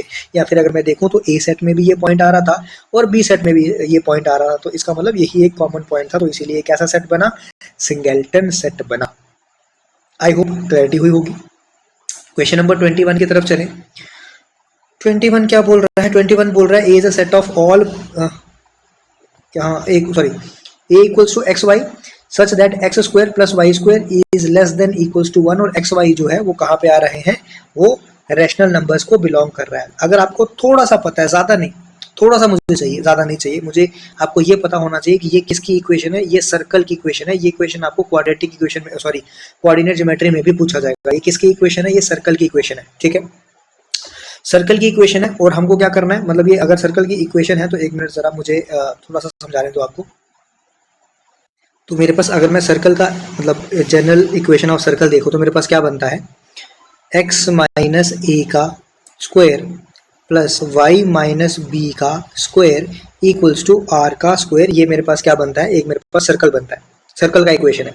इसका मतलब इक्वल्स टू की तरफ जो भी उस तरफ है वो मेरे पास क्या बनता है, रेडियस। तो यहाँ पे अगर मैं देखूँ 1 का स्क्वायर है, मतलब 1 ही है। इसका मतलब इस केस में अगर मैं देखूँ तो रेडियस मेरा कितना बन रहा है, 1 बन रहा है, ठीक है। कितना रेडियस बन रहा है, 1 बन रहा है। और ये मेरे पास जो है, ये जो ए और बी है, ठीक है, ये जो ए और बी है ये क्या है, सेंटर ऑफ अ सर्कल, मतलब सर्कल का जो है वो सेंटर है ए और बी। अब यहाँ पे क्योंकि ए और बी जो है इस इक्वेशन के हिसाब से अगर मैं देखूं तो ए बी कितना है 0, बी भी कितना है 0। इसका मतलब सेंटर क्या है सर्कल का, 0 0, मतलब ओरिजिन। सर्कल कहाँ से पास कर, सॉरी सर्कल का सेंटर क्या है, ओरिजिन। तो ओरिजिन पे रख के अगर मैं 1 सेंटीमीटर का क्या बनाऊं, ये रेडियस है इसका, तो रेडियस अगर 1 सेंटीमीटर है तो इसका मैं सर्कल बनाऊंगा तो कुछ इस तरह से मेरे पास सर्कल बनेगा। सिमिलरली दूसरी equation x square plus y square is greater than equals to 4 है। अब पहले वाले देखो, पहले वाले में क्या है, ये लेस देन इक्वल्स टू 1 है। इसका मतलब जो पहला वाला मेरे पास सेट बनेगा वो कहाँ पे बनेगा, इससे कम वाला, क्योंकि क्या बोला गया है, लेस देन। लेस देन मतलब इससे कम वाला, ठीक है, इस सर्कल के अंदर अंदर जो 1 रेडियस है उसके अंदर अंदर, तो उसके अंदर अंदर, बाहर नहीं। दूसरा मुझे बोला है ग्रेटर देन 4, तो 4 यहाँ पे मतलब मैंने क्या बोला आपको, 2 का स्क्वायर, यहाँ पे क्या होता है r का स्क्वायर। तो इसका मतलब अब जो मेरे पास सर्कल बनेगा वो कुछ इस प्रकार से बनेगा, ठीक है, इस प्रकार से सर्कल बना। अब ये क्या है, ग्रेटर देन इक्वल्स टू 2। अब ये जो मेरे पास बन रहा है वो 2 से बड़ा, 2 से बड़ा मतलब ये इससे बाहर आ जाएगा, कहाँ आ जाएगा, ये इससे बाहर आ जाएगा।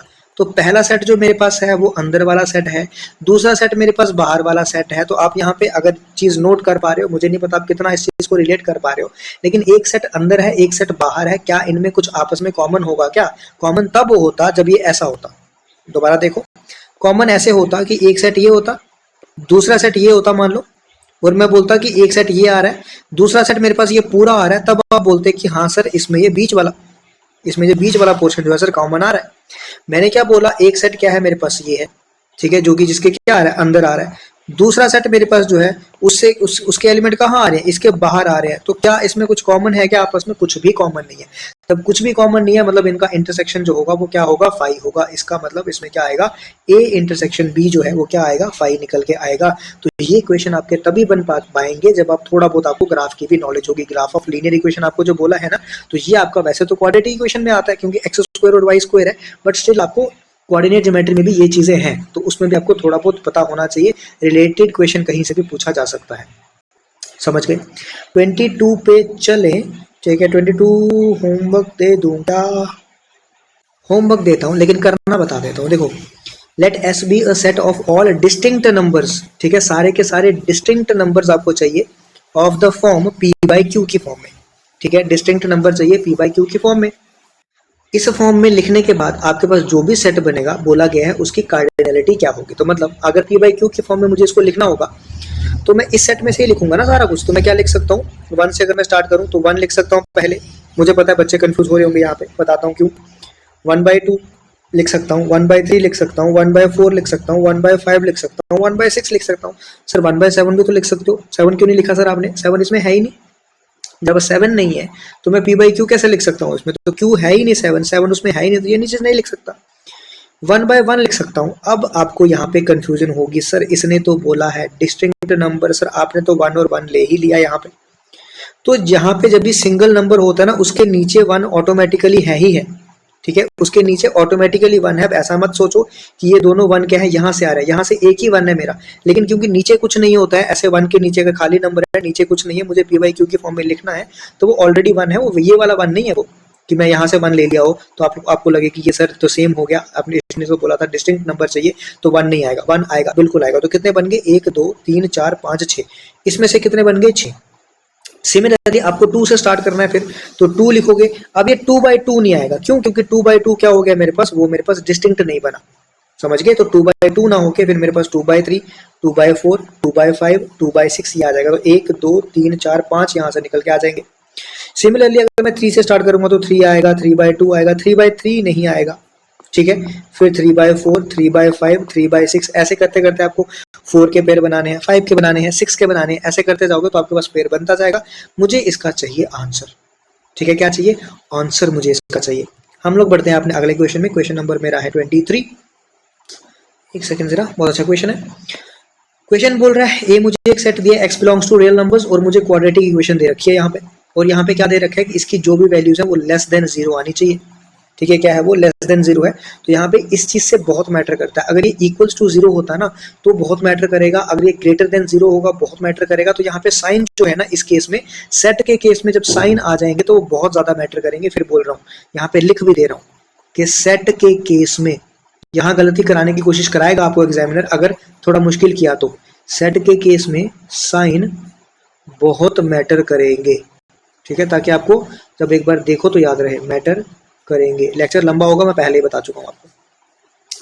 तो क्या बोला उसने, मेरे पास पहली इक्वेशन है एक्स का square plus 6x minus 7 is less then 0 है, ठीक है। क्या है? लेस देन 0 है। तो मुझे जैसे मैं as a quadratic equation solve करता हूँ, मुझे ऐसे ही क्वाड्रेटिक इक्वेशन सॉल्व करनी है, मुझे कोई आगे पीछे सोचना नहीं है। तो मैं इसको क्या कर देता हूँ, 6 को ब्रेक कर देता हूँ, -7x minus x minus 7 equal is less then 0 है। सर ये तो बना नहीं, मैं बना रहा हूँ ना अभी, आप क्यों चिंता कर रहे हो? अब बन गया? हाँ सर बन गया। अब मैं इन दोनों को अगर सब्ट्रैक्ट करूंगा तो क्या निकल के आएगा? 6 निकल के आएगा। इन दोनों को मल्टीप्लाई करूंगा तो -7 होगा, -7x² होगा जो मुझे चाहिए। तो इसका मतलब मैं सही जा रहा हूँ, ठीक है।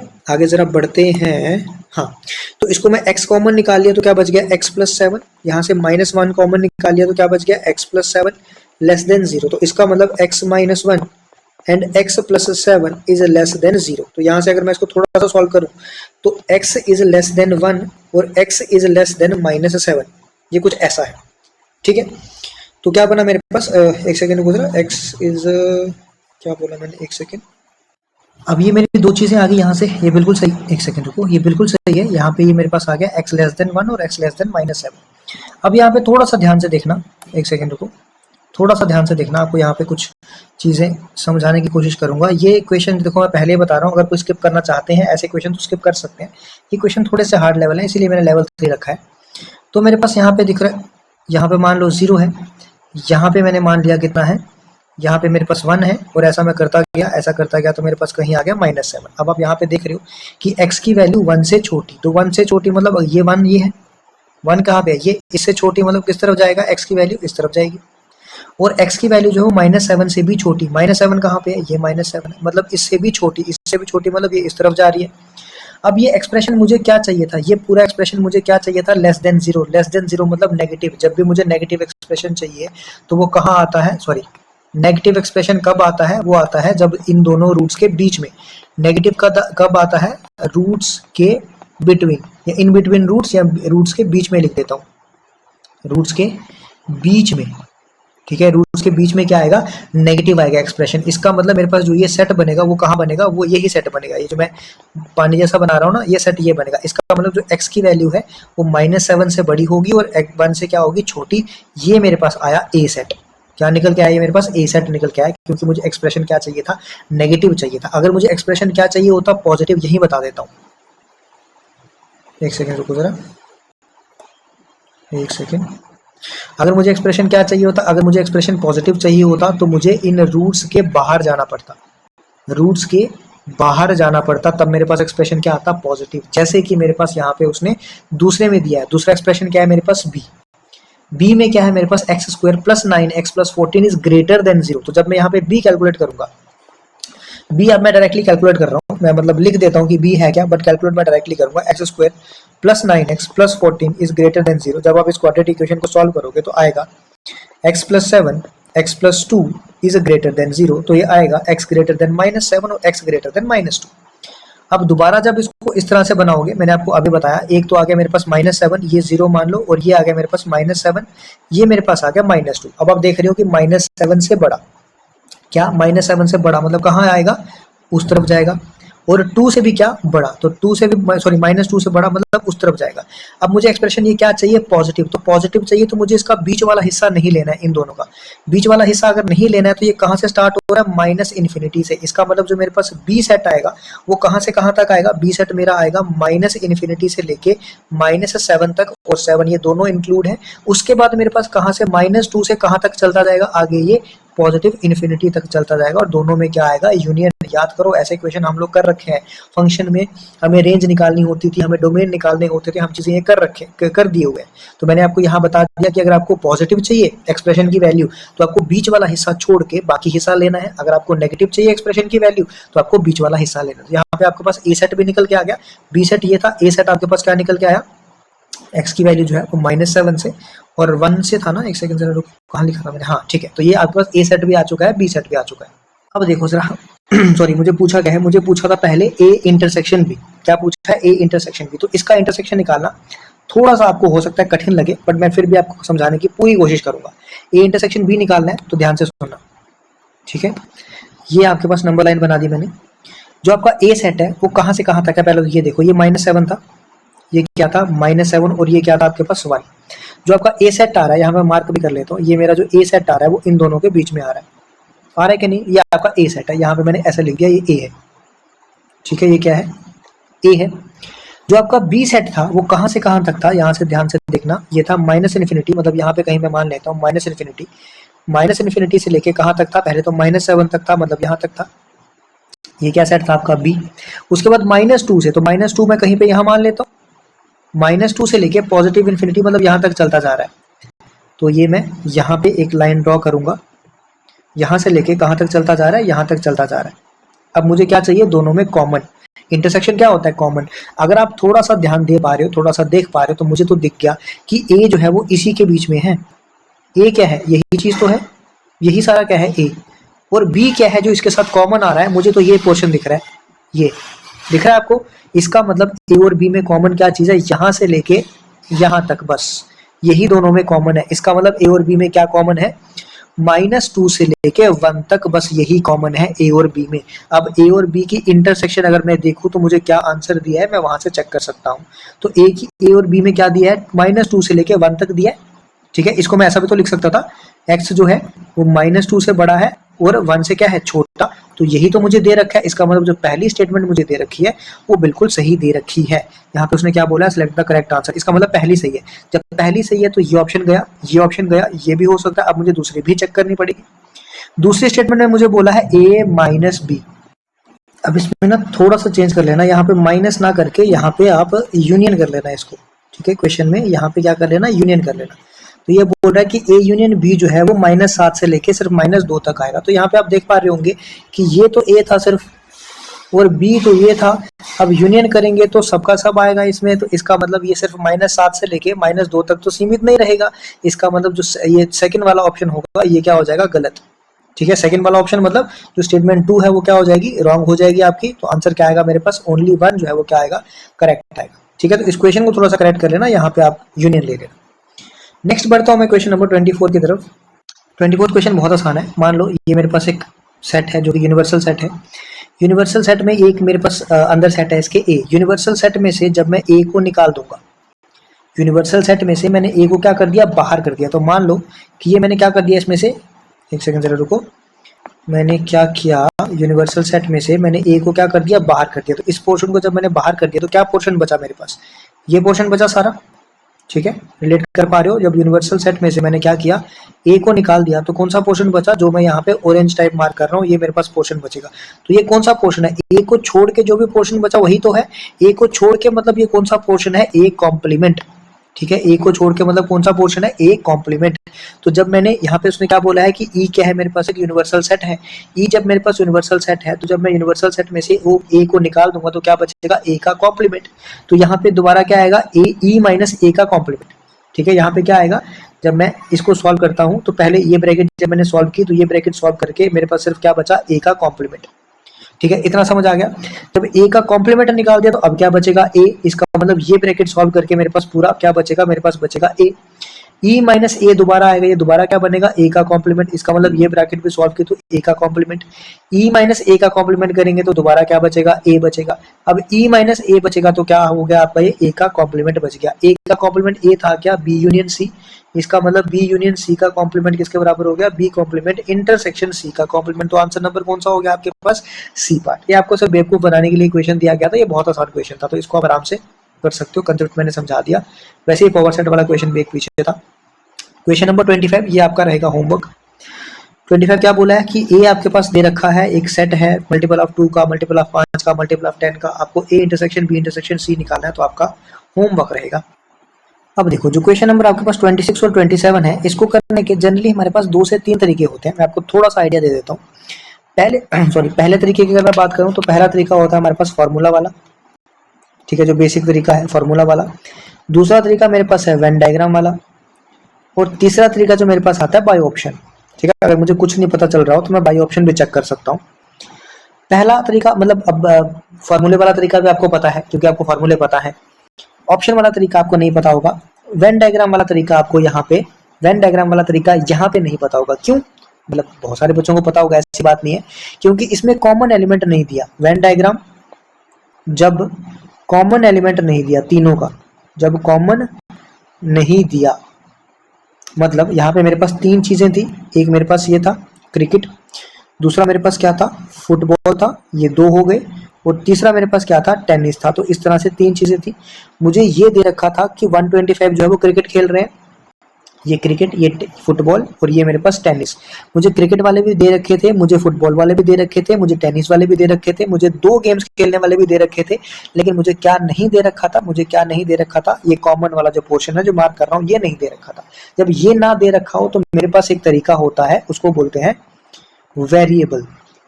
ठीक है, वेरिएबल असाइनिंग मेथड।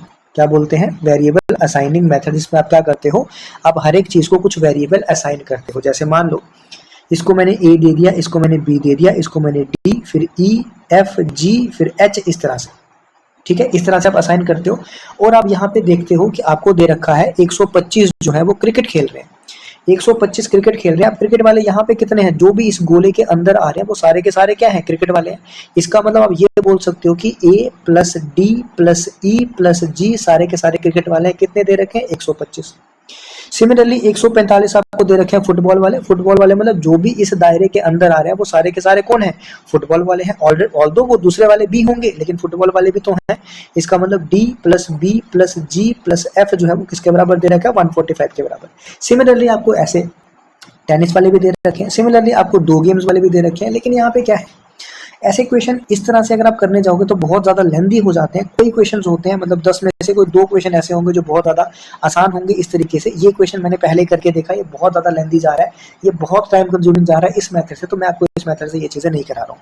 ठीक है, तो ये कैसे पता चलेगा आपको, जैसे आप सारी इक्वेशन लिख लोगे, इक्वेशन प्रैक्टिस करोगे, प्रैक्टिस करके आपको पता चल जाएगा कि ये इक्वेशन जो है वो बहुत लेंदी जाने वाला है। तो इस तरीके से हम लोग नहीं करने वाले। तो हम लोग कैसे जाने वाले हैं, हम लोग उसको फार्मूला के हिसाब से जाने वाले हैं। अब फार्मूला के हिसाब से अगर आपको याद है, अगर आपको पता है, तो मेरे पास क्या चीजें होती है, मेरे पास होता है N of C union F union T, मतलब cricket union football union tennis. तो किसके बराबर होता है, N of cricket plus N of football plus N of tennis, इसमें से माइनस क्रिकेट और फुटबॉल के number of elements minus number of elements of football tennis intersection minus tennis और क्रिकेट का इंटरसेक्शन, और इसमें क्या कर देते थे, ऐड कर देते थे क्या, cricket intersection football intersection tennis. अब यहाँ पे वैल्यू पुट करते जाओ, वैल्यू पुट करो तो ये तीनों मिला के किसके बराबर दिए हैं, 300 के बराबर, क्योंकि टोटल स्टूडेंट मुझे 300 दिए हैं। पहला वाला मुझे क्रिकेट का दिया है 125, दूसरा वाला मुझे फुटबॉल का कितना दिया है 145, तीसरा वाला टेनिस का कितना दिया है 90। अब ये क्या चीज है मेरे पास, ये वो लोग हैं जो 2 गेम खेल रहे हैं। कौन से लोग हैं, जो 2 गेम्स खेल रहे हैं, और वो मुझे उसने दे रखा है कि 32 स्टूडेंट्स ऐसे हैं जो सिर्फ और सिर्फ क्या करते हैं, 2 गेम्स खेलते हैं। इसका मतलब ये क्या हो जाएगा, -32 हो जाएगा। जैसे ही आपने ये 32 लिखा वैसे ही हो गया गलती, और ये कभी भी नहीं निकाल पाओगे, ढूंढते रहोगे फिरते रहोगे, क्या होगा कुछ नहीं पता। तो देखते चलो, पहले देखते चलो, उसके बाद आपको ये सारा समझ आ जाएगा। ये था, इतने तक तो मुझे वैल्यू पता थी। उसके बाद मैंने किया क्या, एन ऑफ, मैंने माइनस मान लो कॉमन ले लिया, तो एन ऑफ क्या बचा आपके पास, C intersection F plus n of F intersection T plus n of T intersection C, ये ब्रैकेट क्लोज, प्लस आपके पास बचा है n of C intersection F intersection T, ये आपके पास बचा था। अब इसको जरा कैलकुलेट करो, 45 और 25 अगर मैं देखूं तो कितना होता है 70, तो ये बन गया 270, 270 प्लस 90 कितना बन गया 360। तो अगर मैं 300 को यहाँ ले आऊं और इस एक्सप्रेशन को वहां शिफ्ट कर दूं तो मेरे पास क्या बचेगा, मेरे पास बचेगा n of C intersection F plus n of F intersection T plus n of T intersection C equals to 60 plus n of C intersection F intersection T. ये आपके पास बनी एक इक्वेशन। क्या बन के आया आपके पास, ये एक इक्वेशन। ये सीधा सीधा क्वेश्चन नहीं था कि आपको सारी चीजें दी है और निकालो और हो गया आपका काम, नहीं, ये इतना आसान क्वेश्चन, सीधा क्वेश्चन नहीं था। अब ध्यान से देखो, अब जो क्वेश्चन में आपको 32 एक्चुअली में दे रखा है, ये 32 क्या दे रखा है सर, ये तो मुझे समझ ही नहीं आया 32 क्या दे रखा है। ध्यान से सुना, 32 है आपके पास, ये आपके पास मान लो कि क्रिकेट और फुटबॉल वाले कॉमन बंदे हैं। क्या है, क्रिकेट और फुटबॉल वाले कॉमन बंदे हैं, लेकिन इसमें क्या है, ये जो आपको पार्ट दिख रहा है जी वाला, ये तो इसमें भी तो है टेनिस में। उसने क्या बोला है, एग्जैक्टली 2 गेम्स वाले, मतलब अगर मैं क्या देखूं, अगर मैं ये कर दूं, एक सेकंड जरा, अगर मैं क्रिकेट और फुटबॉल वाला ले लूं, ठीक है, उसमें एक बार मेरा जी इंक्लूड हो गया, हाँ सर हो गया। अगर मैं फुटबॉल और टेनिस वाले ले लूं, उसमें मेरा एक बार फिर से जी इंक्लूड हो गया, हाँ सर हो गया। अगर मैं क्रिकेट और टेनिस वाले ले लूं, उसके बाद मेरे पास फिर से एक बार क्या हो गया, जी इंक्लूड हो गया, मतलब 3 बार मेरे पास जी इंक्लूड हो गया। लेकिन मुझे जी नहीं चाहिए, क्योंकि जी एक ऐसा है जो तीनों के कॉम्बिनेशन में है, तो जी मुझे नहीं चाहिए, जी मुझे निकालना है। तो मैं क्या करूंगा, यहाँ से सी इंटरसेक्शन एफ ये भी लूंगा plus n of F intersection T ये भी लूंगा plus n of T intersection C ये भी लूंगा। लेकिन इसमें से जो तीनों वाला कॉमन एलिमेंट है C intersection F intersection T, ये निकाल दूंगा, और यही निकालने के बाद जो मेरे पास बचेगा वो एग्जैक्टली 2 वाले बचेंगे, और वही मेरे पास 32 के बराबर दे रखे हैं। ये खेल था सारा का सारा, ठीक है, ये खेल रचा गया था, इसीलिए आपके क्वेश्चन जो है वो नहीं बन रहा था। क्या बोला मैंने, फिर से एक बार बता देता हूँ कि मैंने अगर पूरा लिया, मान लो ये मैंने अगर पूरा ले लिया सी और एफ का, लेकिन ये जो था मेरे पास ये क्योंकि किस में आ रहा था, ये टेनिस में भी तो आ रहा था यहाँ पे, तो ये मुझे निकालना था। एक बार जब मैंने सी और एफ लिया तो एक बार आया, जब मैंने एफ और टी लिया तब भी एक बार आया, जब मैंने सी और टी लिया तब भी एक बार आया, तो 3 बार मुझे को क्या करना पड़ा, यहाँ से सब्ट्रैक्ट करना पड़ा। अब जाके मेरे पास ये 2 चीजें बनी है। अभी आप देख पा रहे हो कि ऊपर वाले इसकी वैल्यू कितनी है 60 प्लस ये, तो इस पूरे की जगह मैं क्या पुट कर सकता हूँ 60 plus n of C intersection F intersection T minus 3 times C intersection F intersection T equals to 32 लिख सकता हूँ। अब 32 को अगर मैं यहाँ ले आऊँ तो बचेगा 28 इक्वल्स टू, ये 3 में से 1 गया तो बचेगा 2 times C intersection F intersection T, 2 मेरे पास नीचे आया तो बचा number of elements in common, जो तीनों में कॉमन है कितना बचा 28/2 मतलब 14। इसका मतलब जो तीनों में कॉमन एलिमेंट थे, बीच वाला पोर्शन जो था, जो मैंने जी दिया था वो कितना आ गया यहाँ पे 14 निकल के आ जाएगा। तो मुझे यहाँ पे जो क्वेश्चन पूछा गया था how many students like to play all the 3 games, तो कितना आ जाएगा 14 स्टूडेंट्स ऐसे आ जाएंगे जो तीनों गेम्स खेलना चाहते होंगे। अब सेकंड पार्ट को थोड़ा सा 27 को ध्यान से देखना। उसने पूछा है how many students like to play exactly 1 game, सिर्फ और सिर्फ एक गेम जो है वो कितने खेलना चाहते होंगे। एक गेम मतलब ए बी और सी, ये मुझे डी नहीं चाहिए, ई नहीं चाहिए, जी नहीं चाहिए, एफ नहीं चाहिए, ये नहीं चाहिए। अभी आपको यहाँ पे पता है कि आपको जी की वैल्यू आपके पास अभी अभी निकल के आई, जो कि कितने निकल के आई 14 निकल के आई। और यहाँ पे मुझे ये दे रखा है 32 स्टूडेंट्स ऐसे थे जो एग्जैक्टली 2 गेम्स खेलते हैं। एग्जैक्टली 2 अगर मैं इस फिगर के हिसाब से देखूं तो एग्जैक्टली 2 कौन खेलता है, डी है, ई है और एफ है। ये 3 लोग ऐसे हैं जो कि एग्जैक्टली 2 गेम खेलते हैं, मतलब 32। इसमें अगर मैं जी को भी मिला दूं, डी प्लस ई प्लस जी प्लस एफ, तो कितना बन जाएगा मेरे पास 46 बन जाएगा। मतलब 46 ऐसे लोग हैं जो या तो 2 गेम्स खेलते हैं या तो तीनों गेम्स खेलते हैं। ठीक है, समझ गए। 46 ऐसे लोग हैं जो या तो 2 गेम्स खेलते हैं या तो तीनों गेम्स खेलते हैं। मुझे एक चाहिए, तो टोटल में से जब मैं ये वाले लोग निकाल दूंगा जो या तो 2 खेलते होंगे या तो 3 खेलते होंगे, तो जो निकल के मेरे पास आएगा वो क्या निकल के आएगा, वो मेरे पास आएगा वो लोग जो सिर्फ एक गेम खेलते होंगे। तो आंसर कितना हो जाएगा 254 हो जाएगा। समझ गए। तो ये थोड़ा सा अच्छा क्वेश्चन था और टाइम कंज्यूमिंग भी था। ये आपका वेन डायग्राम में भी आएगा। अगर बहुत अच्छा क्वेश्चन वेन डायग्राम का आया तो ये एक बहुत अच्छा क्वेश्चन है जो वेन डायग्राम में बन सकता है। और बाई ऑप्शन अगर आप जाना चाहो तो पहला ऑप्शन 14 मतलब लेके चेक कर सकते हो कि जी अगर आपके पास 14 है तो बाकी आप उस तरह से ऑप्शन बन रहे हैं कि नहीं, बट थोड़ा सा हो सकता है कि उसमें भी ज़्यादा चीज़ें बने। तो ये मेथड मेरे हिसाब से तो इसमें बेस्ट रहेगा। बाकी कई क्वेश्चन होते हैं जो इस तरीके से भी हो सकते हैं, कई क्वेश्चन ये इक्वेशन से सॉल्व जल्दी हो सकते हैं, कई क्वेश्चन फार्मूले से जल्दी होते हैं। आपको पता कैसे चलेगा मुझे कौन सा करना है, जो आपको वहां पे स्ट्राइक कर गया जल्दी, और जितनी आपने प्रैक्टिस की होगी क्वेश्चन के, तो उसको उसमें आपको पता चल जाएगा कि कौन सा क्वेश्चन मुझे किस तरीके से करना पड़ेगा वहां पे। नेक्स्ट 28 क्वेश्चन गलती से इसमें आ गया है, ये आपके लेवल का नहीं है तो ये आपको नहीं करना है। अब 1-2 क्वेश्चन मैंने जो छोड़ा था उसको कवर करके हम लोग इस लेक्चर को खत्म करते हैं। अब ये एक 16 क्वेश्चन यहाँ पे मैंने छोड़ा था तो इसको देख लो क्या बोला गया है। आपके पास है 1 सेकेंड, आपके पास है ए एन इक्वल्स टू, एक सेट है A n such that n belongs to natural number, मतलब और B n intersection C n equals to D n, और ए बी सी तीनों के हैं नेचुरल नंबर के बराबर है, मतलब नेचुरल नंबर से बराबर नहीं, नेचुरल नंबर को बिलोंग करते हैं। तो मैं मान लेता हूँ कि ए की भी कुछ वैल्यू ले सकता हूँ, बी की भी कुछ वैल्यू ले सकता हूँ, सी की भी कुछ वैल्यू ले सकता हूँ। मतलब ये अगर मैं ए एन का सेट बनाना चाहूँ तो ये क्योंकि ए एन है, n belongs to natural number, तो एन जब 1 होगा तो ये बनेगा ए इंटू 1, एन जब 2 होगा तो बनेगा ट्वाइस ऑफ ए, तो मतलब ये ए बना, 2a बना, 3a बना, 4a बना, इस तरह से मेरे पास सेट बनेगा। और मुझे दिया है B n intersection C n equals to D n के बराबर है। तो अब इसको थोड़ा सा ध्यान से, ये मुझे दे रखा है, ठीक है, ये मुझे दे रखा है और मुझे पूछा है, और बी और सी के हैं आपस में को प्राइम है, मुझे पूछा है इसमें से क्या चीज फॉलो करेगी। तो मुझे क्या बोला है बी और सी को प्राइम है, तो मैं यहाँ पे 2 नंबर ले लेता हूँ जो को प्राइम हो। आप चाहो तो 2 और 3 ले सकते हो, आप चाहो तो 3 और 5 ले सकते हो, आप चाहो तो 5 और 7 ले सकते हो, ये आपकी मर्जी है। को प्राइम नंबर कैसे नंबर्स होते हैं, 2 ऐसे नंबर जिनमें कोई भी कॉमन फैक्टर नहीं होता अदर देन 1, ठीक है, 1 के अलावा कोई भी कॉमन फैक्टर उनमें नहीं होता, ये आपका आएगा।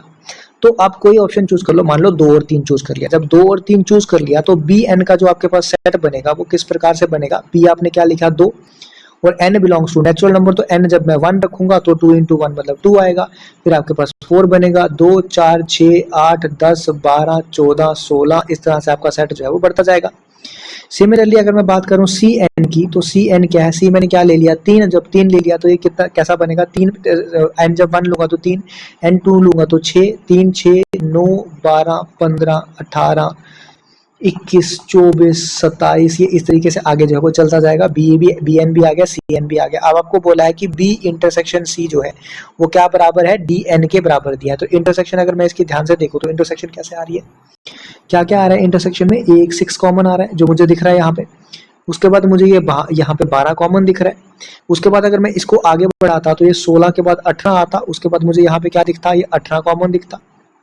तो आपने देखा कि इन दोनों में मुझे कॉमन, अगर मैं इंटरसेक्शन देखूं इसकी B n intersection C n अगर मैं करूं तो मुझे क्या क्या कॉमन दिख रहा है, मुझे 6 दिख रहा है, मुझे 12 दिख रहा है, मुझे 18 दिख रहा है।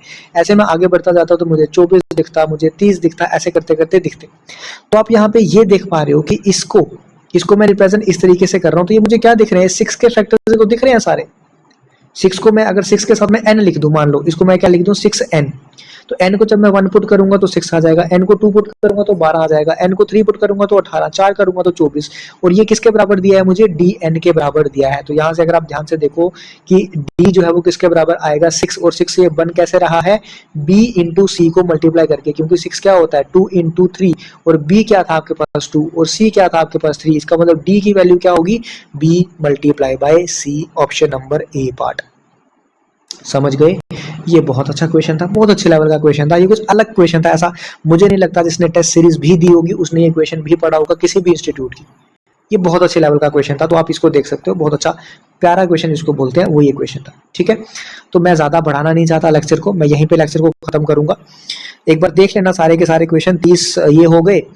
उसके बाद 15 के आसपास पिछले थे, 15 के आसपास उसके पिछले थे, तो 60 65 के आसपास आपके क्वेश्चन हो गए। अगर कोई छूट गया होगा, किसी में डाउट होगा, कुछ होगा तो मुझे बता देना, मैं आपका कवर जो है वो कर दूंगा। तो आज के लिए मैं इतना रखूंगा, मिलते हैं अपने नेक्स्ट लेक्चर में। और एक बात आपको बता दूं कि जो बच्चे ये बोलते हैं कि हमें चीजें नहीं दिखती, वो मैं उनके लिए एक बार फिर से बताना चाहता हूँ कि आप जब ये प्लेलिस्ट सेक्शन में जाओगे चैनल पे, तो आपको सारी चीजें यहाँ पे दिखने लगेंगी। सिर्फ आपको प्लेलिस्ट सेक्शन में जाना है, वहाँ पे जैसे मॉक टेस्ट ये तो आपको देना ही देना है, जो जेकेपीएसआई वाले हैं और कांस्टेबल वाले हैं, या फिर जिसके भी सिलेबस में क्वांट सेक्शन जिसमें भी है, वो इसको सारे टेस्ट आपको 20 के 20 आपको देने ही देने हैं। इसकी पीडीएफ भी जो है वो ग्रुप में अवेलेबल है, आप चाहो तो पीडीएफ से भी पढ़ सकते हो, पीडीएफ से भी कर सकते हो सॉल्व। जरूरी नहीं है आपको वीडियो ही देखना है, आपको सोल्यूशन देखने होंगे तो वीडियो देख सकते हो, नहीं तो आप सॉल्व कर सकते हो। बाकी सारी चीजें फाइनेंस का आपको सारा यहाँ पे मिल जाएगा। प्लेलिस्ट में जाके सारे पीवाईक्यूज के सेशन, रीजनिंग आपको यहाँ पे मिल जाएगी। यहाँ पे आपके पास एडवांस मैथ जेकेपीएसआई का और जो भी चीजें चल रही है आपको सारी यहाँ पे मिल जाएंगी। ठीक है, तो आज के लिए इतना ही, मिलेंगे अगले लेक्चर में, तब तक के लिए tata good night bye bye, जय हिंद।